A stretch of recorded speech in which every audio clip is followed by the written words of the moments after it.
أشرف المرسلين وعلى آله وأصحابه أجمعين أما بعد يا أيها الذين آمنوا اتقوا الله حق تقاته ولا تموتن إلا وأنتم مسلمون يا أيها الناس اتقوا ربكم الذي خلقكم من نفس واحدة وخلق منها زوجها وبث منهما رجالا كثيرا ونساء واتقوا الله الذي تساءلون به والأرحام إن الله كان عليكم رقيبا يا أيها الذين آمنوا اتقوا الله وقولوا قولا سديدا يصلح لكم أعمالكم ويغفر لكم ذنوبكم ومن يطع الله ورسوله فقد فاز فوزا عظيما فإن أصدق الحديث كتاب الله وخير الهدي هدي محمد صلى الله عليه وسلم وشر الأمور محدثاتها وكل محدثة بدعة وكل بدعة ضلالة وكل ضلالة في النار اللهم صل على محمد وعلى آل محمد كما صليت على إبراهيم وعلى آل إبراهيم إنك حميد مجيد எல்லாம் வல்ல அல்லாஹ்வுடைய திருநாமம் போற்றி ஆரம்பம் செய்கின்றேன்.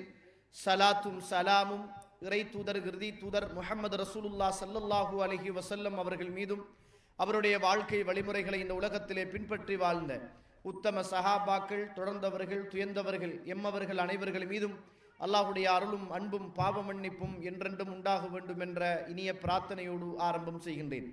கண்ணியத்திற்கும் பெருமதிப்புக்கும் உரிய இஸ்லாமிய சகோதர சகோதரிகளே, தாய்மார்களே, இங்கு சொல்லப்படுகிற செய்திகளை வீடுகளிலும் வீதிகளிலும் இருந்து என்ன சொல்லுகிறார்கள் என்பதை அவதானித்து கொண்டிருக்கின்ற பாசத்துக்கும் நேசத்துக்கும் உரிய இஸ்லாமிய உறவுகளே, எந்தெந்த விடயங்களை எல்லாம் என்னுடைய உங்களுடைய வாழ்க்கைகளிலே கேட்கிறோமோ அந்த விடயங்களை எல்லாம் இந்த உலகத்தில் மரணம் வருவதற்கு முன்னர் எடுத்து நடக்கக்கூடிய நல்ல மனிதர்களாக அல்லாஹ் என்னையும் உங்களையும் ஆக்கி அருள்வானாக என்ற அந்த இனிய பிரார்த்தனையோடு ஆரம்பம் செய்கின்றேன்.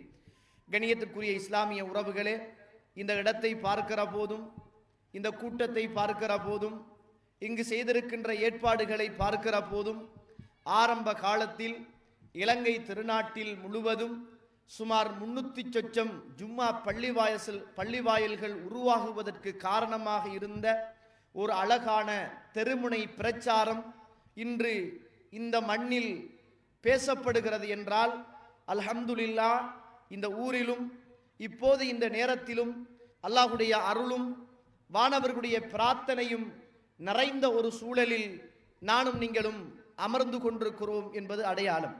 அல்லாஹு தஆலா அல் குர்ஆன் சூரத்துல் கஹ்ஃபிலே என்னையும் உங்களையும் விழித்து இறைவன் ஒரு செய்தியை பேசுகிறான். குலில் ஹக்கு மிர் ரப்பிக்கும் ஃபமன் ஷாஅ ஃபல்யுமின் வமன் ஷாஅ ஃபல்யக்ஃபுர்.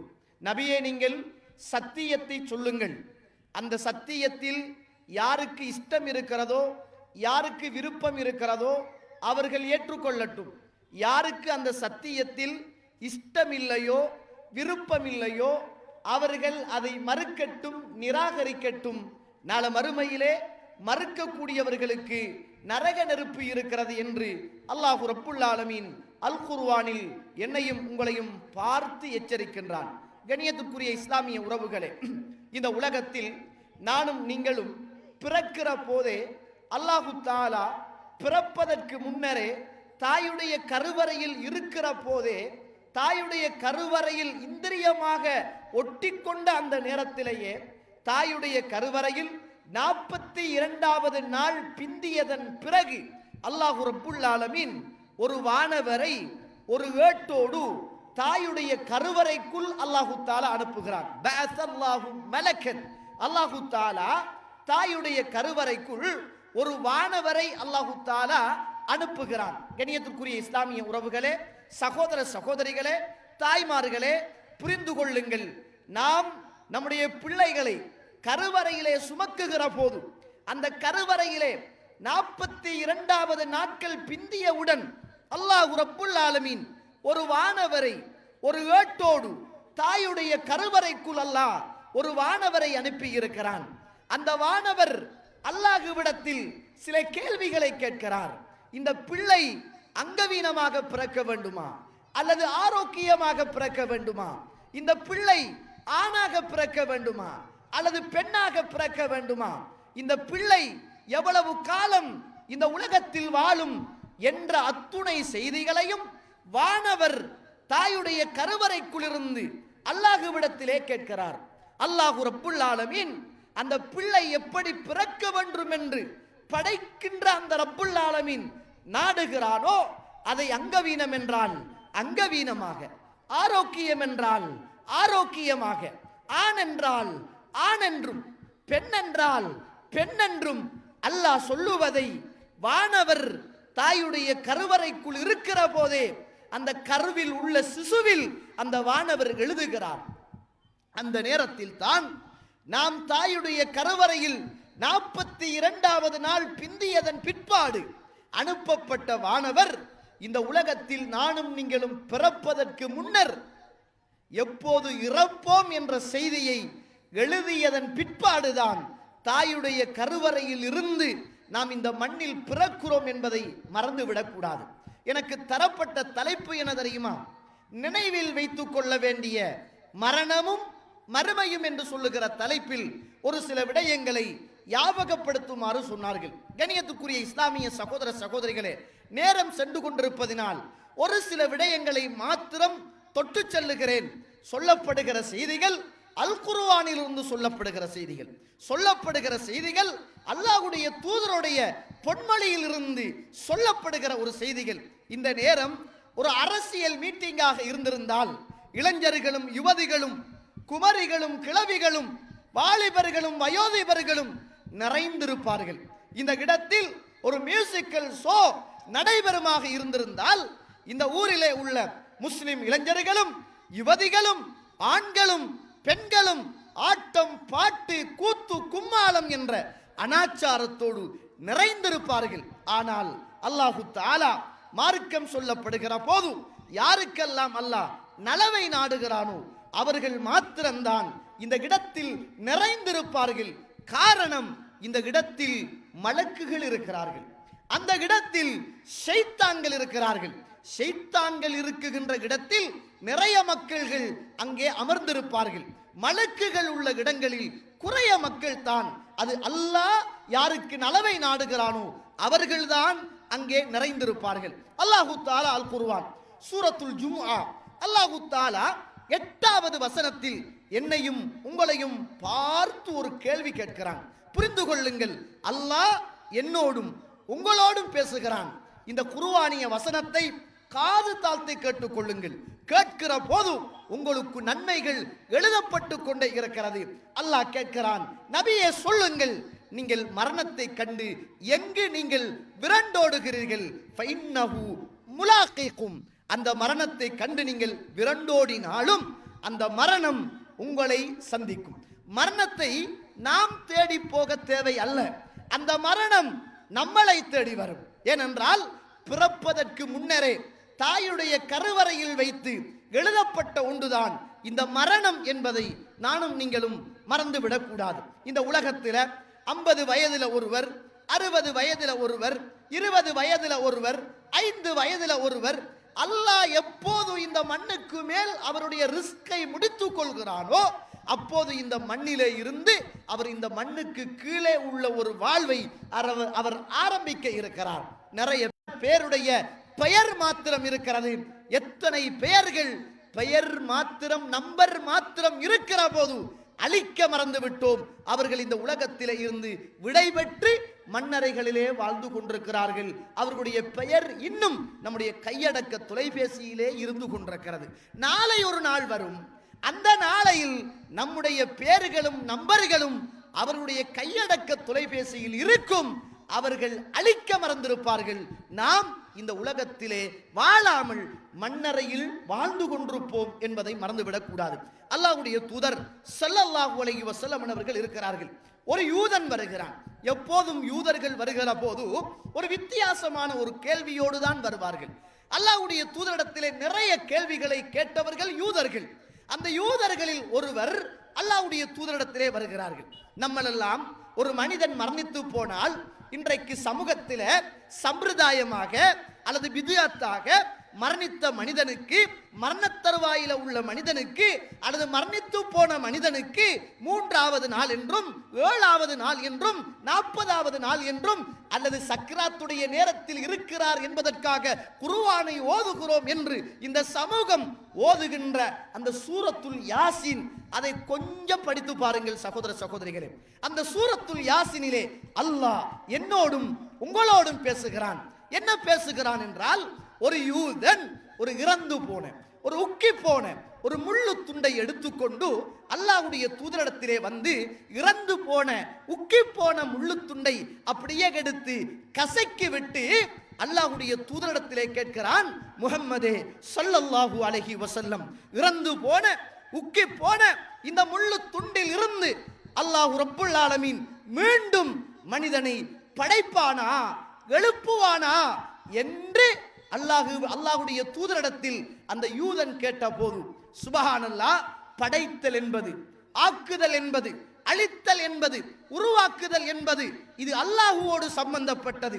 அல்லாஹ் ரப்புல் ஆலமீன் அந்த நேரத்தில் 7வது வானத்திலே இருந்து அல்லாஹ் ரப்புல் ஆலமீன் அல் குர்ஆனிய வசனம் சூரத்துல் யாசினுடைய 78 79வது வசனங்களில் அல்லாஹ் தஆலா பேசுகிறான். வதரப லனா மஸலன் வனசிய ஹல்கா, மனிதன் அவன் படைக்கப்பட்டதை மறந்துவிட்டு நமக்கு உதாரணம் காட்டி அந்த மனிதன் கேட்கிறான், இறந்து போன முள்ளு துண்டிலே இருந்து மீண்டும் இறைவன் உங்களை எழுப்புவானா என்று கேட்கிறான். குல், நபியே சொல்லுங்கள், குல், நபியே சொல்லுங்கள், எந்த முள்ளு துண்டு இறந்து போவதற்கு முன்னர் எவன் படைத்தானோ மீண்டும் அந்த முள்ளு துண்டிலே இருந்து அல்லாஹ் தஆலா உங்களை உயிர்ப்பிப்பான் என்று நீங்கள் சொல்லுங்கள் என்று அல்லாஹ் தஆலா அல் குர்ஆனிய வசனத்தை இறக்கி வைத்து அந்த நேரத்தில் அதற்கு பதில் சொன்ன வரலாறை சூரத்துல் யாசினிலே பார்க்கிறோம். கண்ணியத்துக்குரிய இஸ்லாமிய உறவுகளே, அல்லாஹ்வுடைய நல்லடியார்களே, நாம் தூங்குகிற தூக்கம் என்பது கூட ஒரு மரணம்தான். நாம் தூங்குகிற தூக்கம் என்பது கூட ஒரு மரணம்தான். ஒரு தடவை அல்லாஹ்வுடைய தூதர் ஸல்லல்லாஹு அலைஹி வஸல்லம் அவர்கள் ஒரு வாழ்க்கை, நாம் படுகிற சந்தோஷம் என்பது அது தொடரான சந்தோஷம் இல்லாத ஒரு வாழ்க்கை. நாம் படுகிற துக்கம் என்பது அது நிரந்தரமான துக்கம் இல்லாத ஒரு வாழ்க்கை.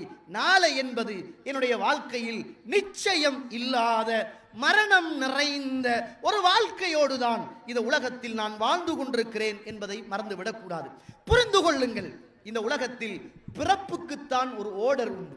நாம் பிறக்கிற போது வாப்பா இருப்பார், உம்மா இருப்பார், அண்ணன் அல்லது அக்கா, தாத்தா, தங்கச்சி, தம்பி என்ற ஒரு ஓர்டர் பிறப்புக்கு மாத்திரம்தான் உண்டு. நாம் பிறக்கிற போது ஒரு ஓர்டர் இருக்கும், நம்முடைய இறப்புக்கு அந்த ஓர்டர் இருக்காது.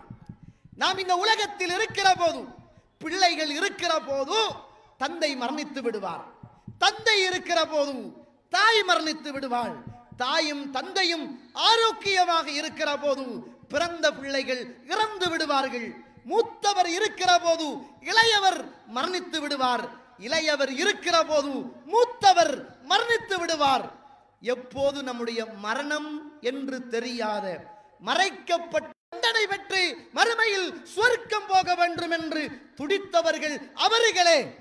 அந்த சஹாபிய சமூகம் மரணத்தை மறந்து உலகத்தை நினைத்து சிரிக்கிற சமூகமா? அல்லாஹ்வுடைய தூதர் வருகிற போது அந்த சமூகம் சிரித்துக் கொண்டிருந்தது. சில சஹாபாக்கள் சிரித்துக் கொண்டார்கள். அல்லாஹ்வுடைய தூதர் அங்கிருந்த சஹாபாக்களை பார்த்து என்ன சொன்னார்கள் தெரியுமா? உங்களுடைய இன்பங்களை எல்லாம் தகர்த்தெறிகின்ற மரணத்தை நீங்கள் நினைத்து பாருங்கள் என்றார்கள். உங்களுடைய இன்பங்களை எல்லாம் தகர்த்தெறிகின்ற அந்த மரணத்தை நீங்கள் நினைத்து பாருங்கள் என்றார்கள். சுபஹானல்லாஹ், சிரித்துக் கொண்டிருந்த அத்துணை சஹாபாக்களும் தங்களுடைய கைகளை எடுத்து முகத்தை அந்த கைக்குள் மறைத்துக் கொண்டு தேமி தேமி தேமி அழ ஆரம்பித்தார்கள் என்று சொல்லுகிற செய்திகளை நாங்கள் ஹதீதுகளிலே பார்க்கிறோம். கண்ணியத்துக்குரிய இஸ்லாமிய உறவுகளே, இந்த உலகத்தில் சஹாபாக்கள் எல்லா சந்தர்ப்பத்திலும் மரணத்தை நினைத்தேதான் வாழ்ந்தார்கள். இந்த உலகத்தில் சஅத் இப்னு அபி வக்காஸ் ரலியல்லாஹு அன்ஹு அவர்கள் எப்படிப்பட்ட ஒரு நபித்தோழர் தெரியுமா? சகோதர சகோதரிகளே, அல்லாஹ்வுடைய தூதர் இர்மி, சஅதே எரியுங்கள், ஃபிதாக அபி வ உம்மி, என்னுடைய தாயும் தந்தையும் உங்களுக்கு அர்ப்பணமாகட்டும் என்று அல்லாஹ்வுடைய தூதர் இந்த உலகத்தில் சொன்ன ஒரு நபித்தோழர். எல்லா சஹாபாக்களும் ரசூலுல்லாஹ்ட்ட தான் வந்து சொல்லுவாங்க, ஃபிதாக அபி வ உம்மி யா ரசூலுல்லாஹ், அல்லாஹ்வுடைய தூதரே என்னுடைய தாயும் என்னுடைய தந்தையும் உங்களுக்கு அர்ப்பணமாகட்டும் யா ரசூலுல்லாஹ் என்று சஹாபாக்கள் சொல்லுவார்கள். அல்லாஹ்வுடைய தூதர் இந்த சஅத் இப்னு அபி வக்காஸ் ரலியல்லாஹு அவர்களை பார்த்து சொன்னார்கள், இர்மி சஅதே, ஈட்டியை எறியுங்கள், ஃபிதாக அபி வ உம்மி, என்னுடைய தாயும் தந்தையும் உங்களுக்கு அர்ப்பணமாகட்டும் என்று சொன்ன ஒரு முத்தான நபித்தோழர். இவருடைய மரண நேரம். இவங்கெல்லாம் இந்த உலகத்தில் மரணத்தை நினைத்து கொண்டே வாழ்ந்தவர்கள், அசைக்க முடியாத அந்த நம்பிக்கையோடு வாழ்ந்தவர்கள், இந்த உலகம் பொய்யானது என்ற யதார்த்தத்தோடு வாழ்ந்தவர்கள், இறைவனுக்காக உயிரை கொடுப்பதற்காக போராட்ட களத்தை சர்வசாதாரணமாக சந்தித்தவர்கள். இந்த சஅத் இப்னு அபி வக்காஸ் ரலியல்லாஹு அன்ஹு அவர்கள் தன்னுடைய மரண நேரத்தில் ஒரு உடுப்பை தூக்கி கொடுக்கிறார். கஃபினு ஃபி தௌபைன், இந்த உடுப்பால என்ன நீங்க கஃபன் செய்யுங்க அப்படின்னாங்க. பக்கத்தில் இருந்தவெல்லாம் கேட்கிறாங்க, ஏப்பா இந்த உடுப்பால உங்களை கஃபன் செய்யணும்? நீங்க யோசிங்க, இந்த உடுப்பால என்னை கஃபன் செய்யுங்கள் என்று சொல்லுகிற அளவுக்கு அவருடைய மரண தருணத்தில் அவருக்கு மரணத்துடைய சிந்தனை இருந்திருக்குது என்றால், ஏற்கனவே அந்த உடுப்பை நான் மௌத்தாகினால் எனக்காக கஃபன் செய்ய வேண்டும் என்ற அந்த மரண சிந்தனையோடு நினைவோடு இந்த உலகத்தில் அவர் வாழ்ந்திருக்கிறார் என்பது அடையாளம். அதனாலதான் ஒரு உடுப்பை காட்டி இந்த உடுப்பால என்ன நீங்க கஃபன் செய்யுங்க அப்படின்னு சொன்னாங்க. அந்த நேரத்தில் கேட்கிறாங்க, ஏன் இந்த உடுப்பால் உங்களை கஃபன் செய்ய வேண்டும் அப்படின்னு. அப்போது சஅத் இப்னு அபி வக்காஸ் ரலியல்லாஹு அவர்கள் சொன்னார்கள், ஏன் தெரியுமா, ஏன் தெரியுமா, இந்த உடுப்பால் என்னை கஃபன் செய்ய வேண்டும் என்று நான் சொன்னது ஏன் தெரியுமா? பத்ர் யுத்தம் நடக்கிற போது அந்த பத்ர் யுத்தத்தில் அல்லாஹ்வுடைய தூதருக்கு பக்கத்தில் நான் நின்று கொண்டிருக்கிற போது அந்த பத்ர் யுத்தத்திலே அல்லாஹ்வுடைய தூதர் என்னை பார்த்து, சஅதே ஈட்டியை எறியுங்கள், தாயும் தந்தையும் என்னுடைய தாயும் தந்தையும் உங்களுக்கு அர்ப்பணமாகட்டும் என்று சொல்லுகிற போது அந்த நேரத்தில் உடுத்துக் கொண்டிருந்த ஆடை இந்த ஆடை. ஏன் தெரியுமா, இந்த ஆடையினால் என்னை நீங்கள் கஃபன் செய்யுங்கள் என்று நான் சொல்லுகிறேன். காரணம் என்ன தெரியுமா? இந்த உலகத்தில் இஸ்லாத்துடைய எதிரிகளை எல்லாம் யுத்தகலங்களிலே நான் சந்திக்குகின்ற போது, அந்த யுத்தகலத்தில் முஷ்ரிக்குகளை சந்திக்குகிற நேரத்தில் உடுத்துக் கொண்டிருந்த ஆடை இந்த ஆடை. நான் இந்த பூமியில் அல்லாஹ்வுடைய எதிரிகளை சந்திக்குகிற நேரம் உடுத்துக் கொண்டிருந்த இந்த ஆடையோடு நான் நாளமறுமையிலே அல்லாஹுவை சந்திக்க வேண்டும் என்று நான் ஆசைப்படுகிறேன். அதனால் எதிரிகளை சந்திக்குகின்ற போது இந்த உலகத்தில் உடுத்துக் கொண்டிருந்த இந்த ஆடையை நாளமறுமையிலே என்னுடைய ரப்புக்கு முன்னால் நான் அணிந்து கொண்டு இருக்க வேண்டும் என்ற ஆசையோடு சொல்கிறேன். இந்த உடுப்பினால் என்னை நீங்கள் கஃபன் செய்யுங்கள் என்று சொல்லிவிட்டு தான் இந்த உலகத்தை விட்டும் பிரிந்தவர் சஅத் இப்னு அபி வக்காஸ் ரலியல்லாஹு அன்ஹு அவர்கள். யோசித்து பாருங்கள், உடுத்திருந்த யுத்தத்தில் உடுத்திருந்த ஆடையை தன்னுடைய மரண நேரத்தில் கூட மறக்காமல், இந்த மரணத்தின் பின்னர் எனக்கு ஆடையாக வர வேண்டும், அதுதான் என்னுடைய கஃபன் துணியாக வர வேண்டும் என்ற சிந்தனையோடு இந்த உலகத்தில் வாழ்ந்திருக்கிறார்களாக இருந்தால், கண்ணியத்துக்குரிய இஸ்லாமிய உறவுகளே, அல்லாஹ்வுடைய நல்லடியார்களே, இன்று நம்முடைய வாழ்க்கைகள் மரணத்தையும் மறுமையையும் நினைத்தா வாழுகிறோம். அல்லாஹ் அருள் செய்தவர்களை தவிர நாம் நினைத்தா வாழுகிறோம். யோசித்து பாருங்கள், இன்றைக்கு நம்முடைய சமூகத்தில் காணப்படுகிற பாவங்கள், நாம் மற்றவர்களுக்கு செய்கின்ற அநியாயம், நம்மளால் மற்றவர் இந்த உலகத்திலே அவருடைய மன ரீதியாக மான ரீதியாக பொருளாதார ரீதியாக ஏற்படுகிற அசௌகரியங்கள், இதெல்லாம் உண்மையான ஒரு மரண சிந்தனையோடு மரண நினைவோடு மறுமையுடைய நினைவோடு வாழுகின்ற மனிதனுடைய சிந்தனையா என்று கேட்கிறேன். இந்த உலகத்தில் ஒரு நபித்தோழர் வாழ்ந்தார், சஅத் இப்னு முஆத் ரலியல்லாஹு அன்ஹு அவர்கள். இவர் இஸ்லாத்தில் எவ்வளவு காலம் வாழ்ந்திருப்பார் என்று நினைக்கிறீங்க? இவர் 30 அல்லது 31வது வயதில் இஸ்லாத்தை ஏற்றுக்கொண்ட ஒரு இளைஞன். ஒரு 31வது வயதில் இஸ்லாத்தை ஏற்றுக்கொண்ட ஒரு இளைஞன் அல்லாஹ்வுடைய தூதரோடு இஸ்லாத்தோடு இவர் எத்தனை வருஷம் வாழ்ந்திருப்பார் சகோதர சகோதரிகளே? வெறும் 5 வருஷம். 36, 35 அல்லது 36வது வருஷம் இவருடைய மரணம் கந்தக் யுத்தத்தில் ஏற்பட்ட ஒரு யூதன் எறிந்த ஒரு எதிரி எறிந்த அந்த ஈட்டியினால் ஏற்பட்ட காயத்தின் ஊடாக இந்த மண்ணுக்கு மேலே மரணித்து போன சஅத் இப்னு முஆத் ரலியல்லாஹு அன்ஹு அவர்கள் 5 வருஷம் 5 வருஷம் இந்த மண்ணுக்கு மேலே வாழ்ந்த ஒரு உத்தம தோழர், ஒரு தியாகி. முழு மதீனத்து மக்களும் இஸ்லாத்தை ஏற்றுக்கொள்வதற்காக காரணமாக இருந்தவர். தன்னுடைய தலைமைத்துவங்களை எல்லாம், தன்னுடைய குலவெறிகளை எல்லாம், தனக்குள் இருந்த பகைமைகளை எல்லாம் ஈமான் இஸ்லாம் என்ற ஒரே ஒரு காரணத்திற்காக தகத்தறிந்தவர். இஸ்லாத்திலே இவருடைய மொத்த வாழ்க்கையுடைய காலத்தின் அளவே 5 வருஷம். இவர் மௌத்தாகின உடனே எந்த நபிக்கும் நடக்காத, எந்த சஹாபாக்களுக்கும் நடக்காத ஒரு பெரியதொரு வரலாற்று செய்தி இவருடைய மரணத்தின் பின்னர் நடந்தது. அர்ஷுர் ரஹ்மான், அல்லாஹ்வுடைய அரிஷ் ஆடி போனது என்று சொல்லுகிற அளவுக்கு இவருடைய மரணம் மாறி போனது என்றால் 5 வருஷ வாழ்க்கை, 5 வருஷ வாழ்க்கை அல்லாஹ்வுடைய அரிஷ் ஆடுகிற அளவுக்கு அவருடைய மரண செய்தி இருந்திருக்கு என்றால், கண்ணியத்துக்குரிய இஸ்லாமிய சகோதர சகோதரிகளே, அல்லாஹ்வுடைய நல்லடியார்களே, யோசித்து பாருங்கள். இந்த வாழ்க்கை என்பது இந்த உலகத்தில் எப்படியான ஒரு வாழ்க்கையை அவர்கள் வாழ்ந்திருப்பார்கள் என்பதை உங்களுடைய கற்பனையில் நினைத்து பாருங்கள்.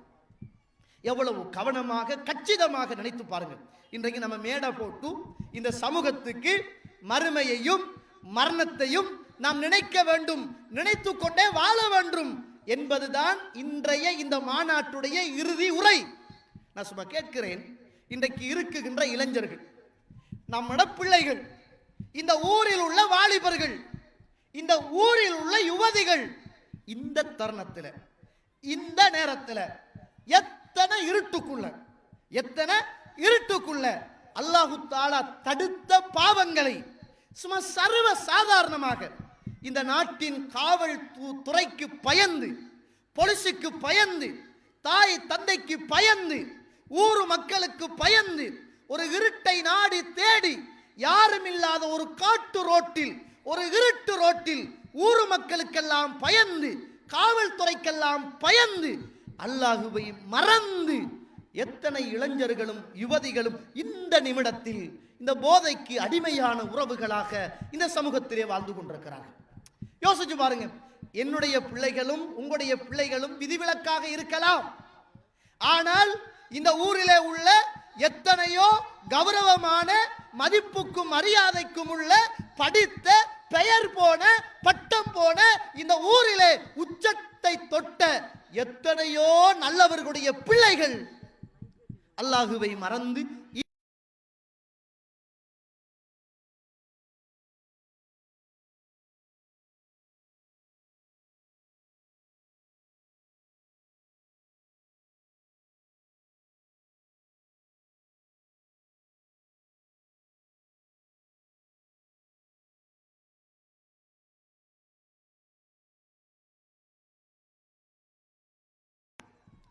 அவ்வளவுக்கு மாறி போய் நல்ல ஜீனத்தா இருந்த ஒரு புடியன், அவன் உதட்ட பார்க்கலாம், அவன் நடைய பார்க்கலாம், அவன் ஆடைய பார்க்கலாம், அவன் எப்பயும் ஒதுங்கித்தான் இருக்கிறான்.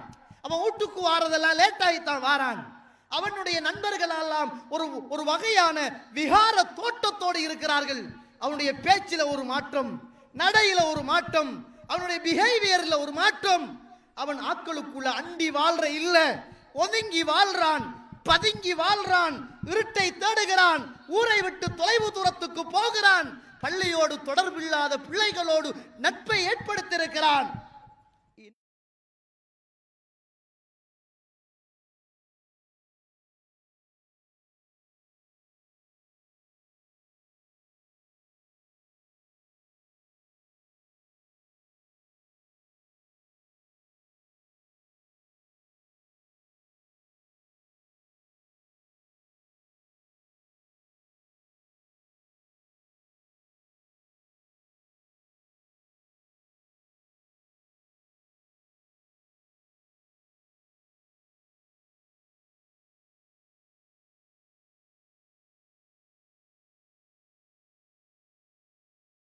மட்டத்தில் ஒரு மாற்றம் வரணும். எனக்கு தெரியல, இந்த நாட்டுடைய அரசாங்கம் லைசன்ஸ் கொடுத்துருக்கு சாராய கடைக்கு. சாராயத்தை நீ குடிக்கலாம், ஆனா குடிச்சிட்டு நீ கார் ஓடக்கூடாது. உன்னோட குடும்பத்தில் போய் வாழணும், வீட்டில் போய் தூங்கணும். ஆனா நீ குடிக்கிறது ஒரு அளவு தான் குடிக்கணும். நீ டிரைவிங் பண்ணக்குள்ளையும் குடிச்சா பரவாயில்லை, வாசம் வந்தா மாட்டிக்குவாய். ஆனா அதுவும் போதை தான், அதுவும் ஹராம் தான். ஆனா ஒண்ட கொடுத்து என்னொண்ட கொடுக்காம, ஒண்ட பிடிச்சு இன்னும் ஒண்ட பிடிக்காம இந்த நாட்டில் ஒரு சட்டத்தை வைத்தால் இந்த சமூகத்தை எப்படி பாதுகாப்பது? நாம் இந்த மாநாட்டின் ஊடாக இந்த சமூகத்துக்கும் இந்த நாட்டிலே உள்ள ஏனைய மதத்தவர்களுக்கும் சொல்லுகிற செய்தி என்ன தெரியுமா? இஸ்லாம் என்பது ஒரு மனிதன் கெட்டு போகிற அத்துணை பழக்க வழக்கங்களையும் அடியோடு தகர்த்தெறிகிற ஒரு மார்க்கம். அதுதான் இஸ்லாம். போதை என்பது அது சிறியதோ, அது பெரியதோ, அது சாராயமோ, அது ஐஸோ, அது கஞ்சாவோ, அது பீடியோ, அது அபினோ, என்ன என்ன பேர்களில் நவீன முறைகளில் பயன்படுத்தப்பட்டாலும், அது அரசு அங்கீகாரம் கிடைத்தாலும் இல்லாவிட்டாலும், எங்களுடைய இஸ்லாமிய சமூகம் என்பது அதை தெரிந்தோ தெரியாமலோ ஒளிந்தோ மறைத்தோ அதை பாவிப்பது தடை செய்யப்பட்ட பெரிய குற்றமாகும். ஒருவன் இஸ்லாமிய சமூகத்துக்குள் இருந்து கொண்டு அந்த போதை வஸ்தை அவன் பாவிப்பானாக இருந்தால் அவனுக்கு கசையடி கொடுக்க வேண்டும் என்பது இஸ்லாத்துடைய தீர்ப்பு என்பதை இந்த நாட்டிலே உள்ள பெரும்பான்மை சமூகம் புரிந்து கொள்ள வேண்டும்.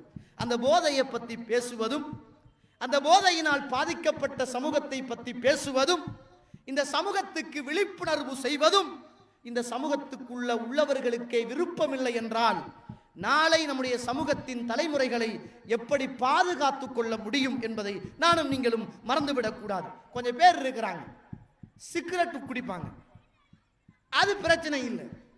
இன்னும் கொஞ்சம் பேர் இருக்கிறாங்க, பீடி குடிப்பாங்க, அதுவும் பிரச்சனை அல்ல. இன்னும் கொஞ்சம் வயசாளிகள் இருக்கிறாங்க, சுருட்டடிப்பாங்க, அதுவும் பிரச்சனை அல்ல. இன்னும் கொஞ்சம் பேர் இருக்கிறாங்க, மூக்குத்தூள் போடுவாங்க, அதுவும் பிரச்சனை அல்ல. இன்னும் கொஞ்சம் பேர் இருப்பாங்க, வெத்தில பாக்கு போயில சேர்த்து போடுவாங்க, அதுவும் பிரச்சனை அல்ல. அவனை யாருமே கண்டுகொள்ற இல்லை. ஆனா எவன் ஐஸ் அடிக்கிறானோ, சில நேரம் சாராயம் குடிக்கிறவனை கூட கண்டுகொள்ற இல்லை. ஆனா இஸ்லாம் போதை தருகிற அத்துணை பொருட்களும் ஹராம் என்று சொல்கிறது, அதை பாவிக்க கூடாது என்று சொல்கிறது.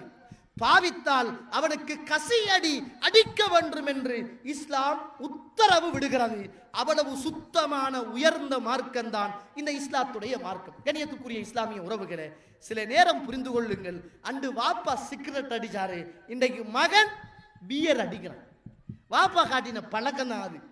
வாப்பா தானே கூப்பிடுங்க, வாடா டே சிகரெட் ஒன்று வாங்கிட்டு வாடா, டே இங்க வாடா டே பீடி ஒன்று வாங்கிட்டு வாடா, டே இங்க வாடா டே சுருட்டொண்டு வாங்கிட்டு வாடான்னு வாப்பா அனுப்பி வச்சாரு.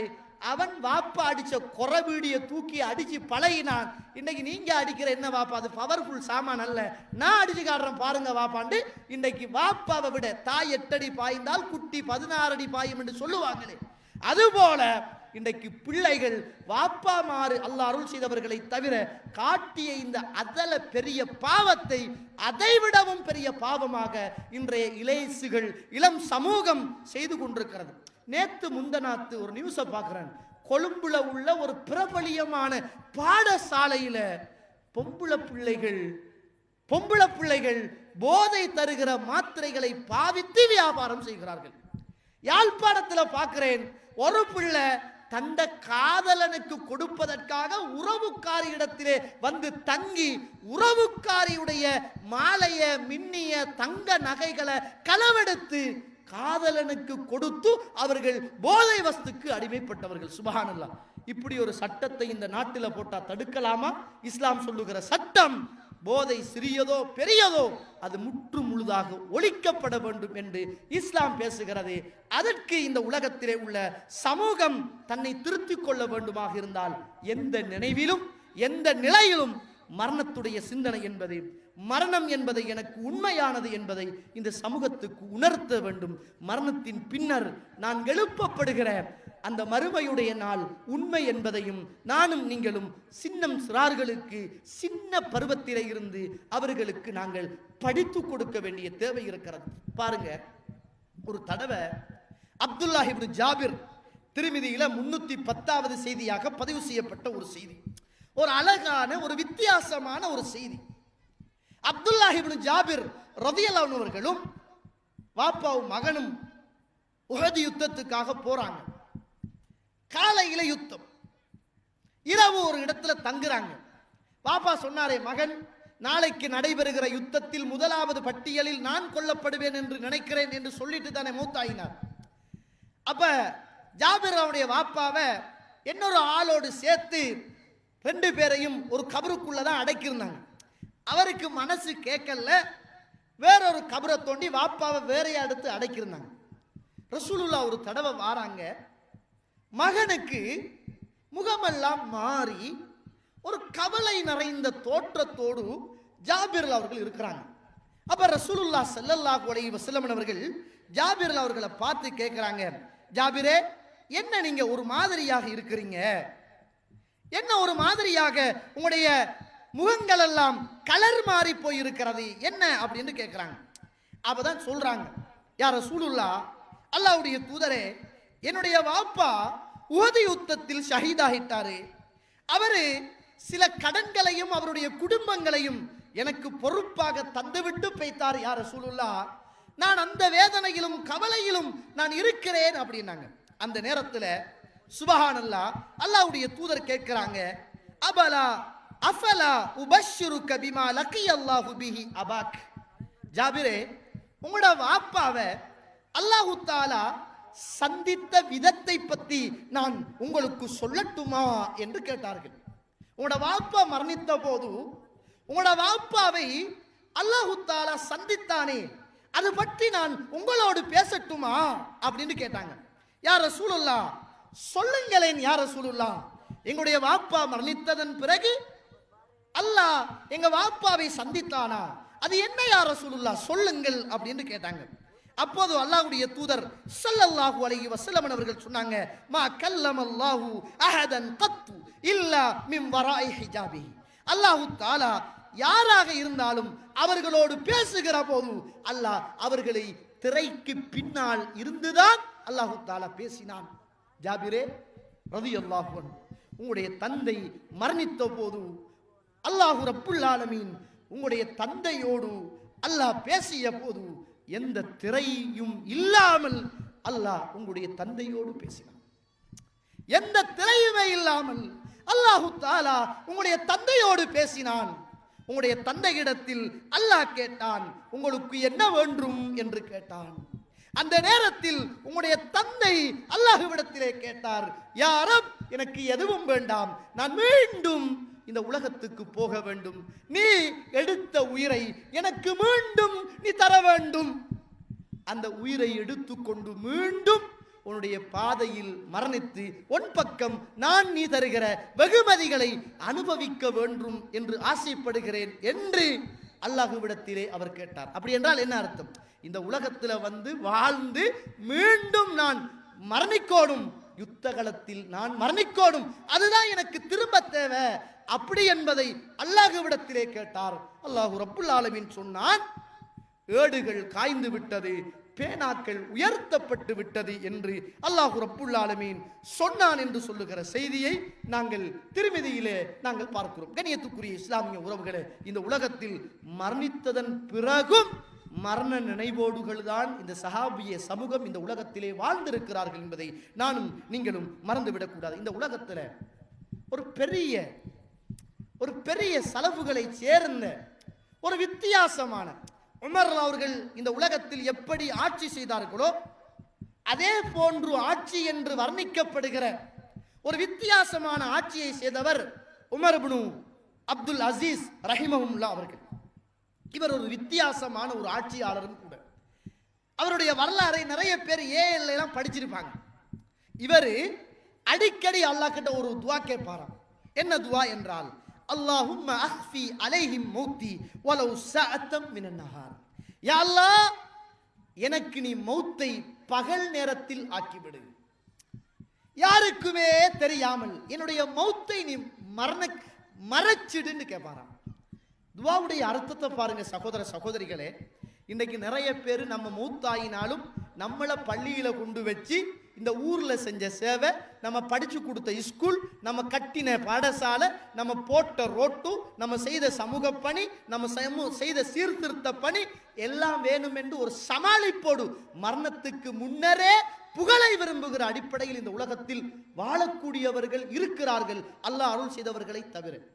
அவருடைய துஆ என்ன என்றால், அல்லாஹும்ம அஹ்ஃபி அலைஹிம் மௌத்தி வலவ் ஸஅத்தம் மினன் நஹார். யா அல்லாஹ், என்னுடைய மௌத்தை நீ பகல் நேரத்தில் ஆக்கிவிடு. யா அல்லாஹ், யா அல்லாஹ், என்னுடைய மௌத்தை யாருக்குமே தெரியாமல் மறைத்திடு யா அல்லாஹ். அப்படி என்றே அடிக்கடி ஒரு துஆ கேட்பார். இவருடைய மனைவி ஃபாத்திமா அவர் சொல்கிறார்கள், இவருடைய அந்திம நேரம், கடைசி நேரம், கடைசி காலகட்டம். இவர் ஒரு அறையிலே இருந்தார். அந்த நேரத்தில் அடிக்கடி இந்த துஆவை கேட்டு வந்தவர் அர்த்தம் புரியவில்லை, யதார்த்தம் தெரியவில்லை, ஏன் இப்படி கேட்கிறார் என்றே எங்களுக்கு தெரியவில்லை. ஆனால் அடிக்கடி கேட்பார். ஒரு தடவை அவருடைய அந்திம நேரம், இறுதி நேரம், அந்த நேரத்தில் நான் அவருக்கு பக்கத்திலே இருந்து கொண்டிருக்கிறேன். மனைவி சொல்கிறார், பக்கத்திலே இருக்கிறேன். அவர் என்னை அழைத்து சொன்னார், என்னை விட்டும் கொஞ்சம் மறைந்து உங்களால் உட்கார முடியுமா, என்னை விட்டு கொஞ்சம் தள்ளி போங்க அப்படின்றார்.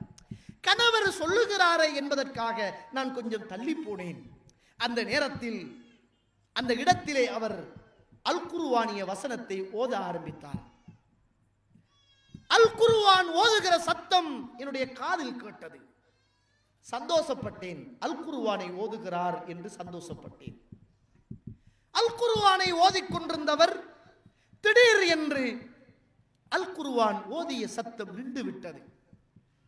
என்னாச்சோ ஏதாச்சோ என்று பயந்து போவோம் என்று நினைக்கிற போது கையை ஏந்தி துஆ கேட்டுக் கொண்டிருக்கிறார். உசுறு இருக்குது, துஆ தான் கேட்டுக்கொண்டிருக்கிறார் என்ற திருப்தியோடு இருந்தேன்.